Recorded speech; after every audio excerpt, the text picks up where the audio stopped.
So we're having an initiation ceremony here this morning, first initiation. The question would be then, what is the point of this initiation? Why is it necessary?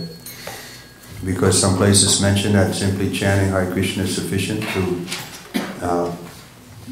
purify one and bring one back to the spiritual world. So why do we need a spiritual master? Why do we need initiation and so on? So the answer is that it's true, the holy name has that potency, but if it's not given by the proper person coming in parampara, then it won't have the same effect.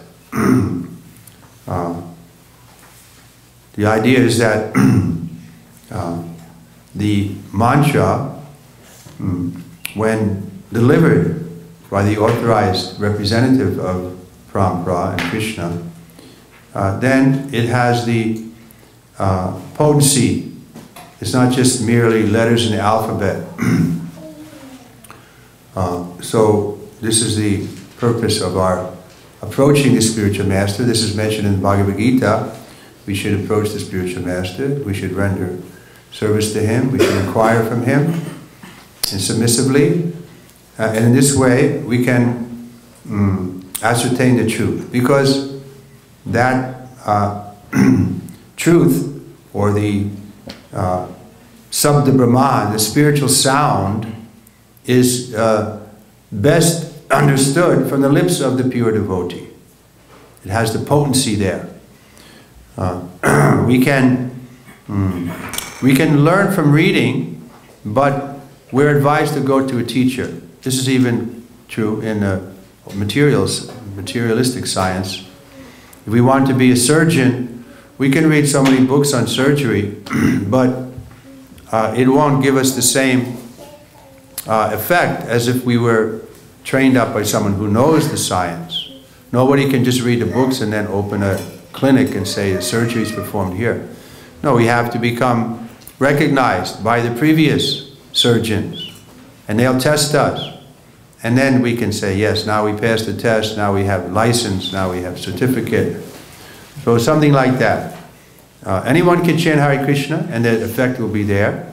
But if we want to get the full effect, then we have to serve the Vaishnava, serve the Vaishnavas. Otherwise, because the mantra, ultimately, Krishna is the original guru. And it's coming down from Krishna. And the first guru we can say is also Nityananda, today being Nityananda's appearance day, very good day for initiation. Because Nityananda then, what is his service? He's canvassing on behalf of Lord Chaitanya. He's going to Jagai and Madhai and enlisting them to chant Hare Krishna. So this is the duty of the spiritual master, bona fide spiritual master. He's introducing us to Krishna. So without that, then Krishna won't be inclined. He's given the system, evam parampara praptam. He's saying, this, if you want to approach me, this is the way I recommend. Now we've turned away from God, so we shouldn't think that we can approach him on our own. We need help. And the first help is coming from Krishna himself. He's saying, yes, you should approach a bona fide spiritual master. Inquire from him, render service to him. He can impart the knowledge unto you. So why does he say that? Why doesn't he say, just go on reading Bhagavad Gita and everything will be clear? Because Krishna is in everyone's heart.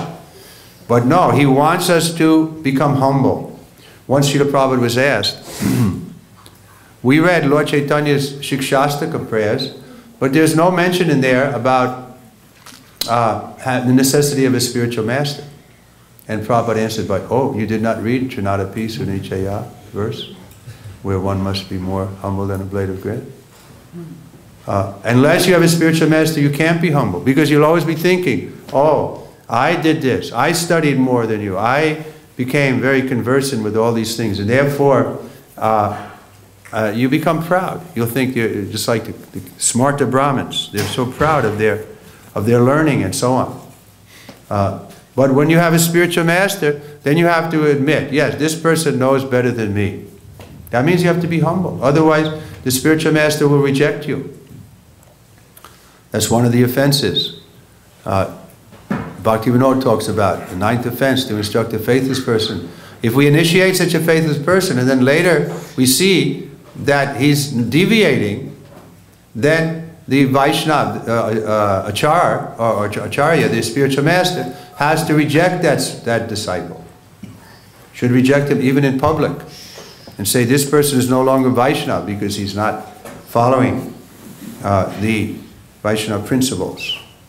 He's envious and so on. So the point is that then we have to please the spiritual master. Then we'll become humble. Otherwise, it won't be possible. That was Prabhupada's mood. He was glorified wherever he went, but he was always keeping the lotus feet of his spiritual master in his heart and in his mind and following his instructions. He once wrote me a letter. I was alone in Hong Kong, and the report came that I was there alone, and Prabhupada wrote me a letter back. What is this alone? Vaishnava is never alone. Just like when I came to your country, apparently I was alone, but I was always feeling the presence of my spiritual master.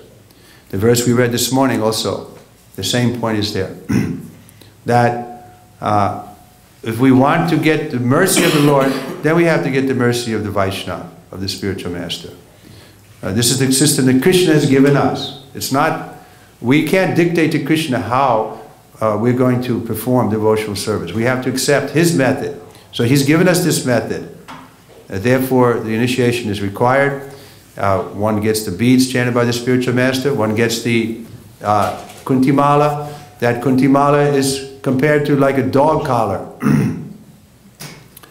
The Vaishnava is proud to be the dog. Bhaktivinoda Thakur says, let me be the dog in the house of the Vaishnava. So this is the mood of the disciple. He's happy to be the servant. He doesn't want to, you can say, usurp the position of the spiritual master. And that relationship goes on that way eternally. Even in the spiritual world, we'll be following Srila Prabhupada, because we're all followers of Srila Prabhupada. So he'll still be our leader. Just like amongst the gopis, there's leaders. Amongst the cowherd boys, there's leaders. So similarly, it's not that we become one with the spiritual master. This is Vaishnava philosophy, that we always remain separate and we always serve the spiritual master. So this is the idea, the philosophy behind this initiation. Hare Krishna. You want the second lecture too on the holy names?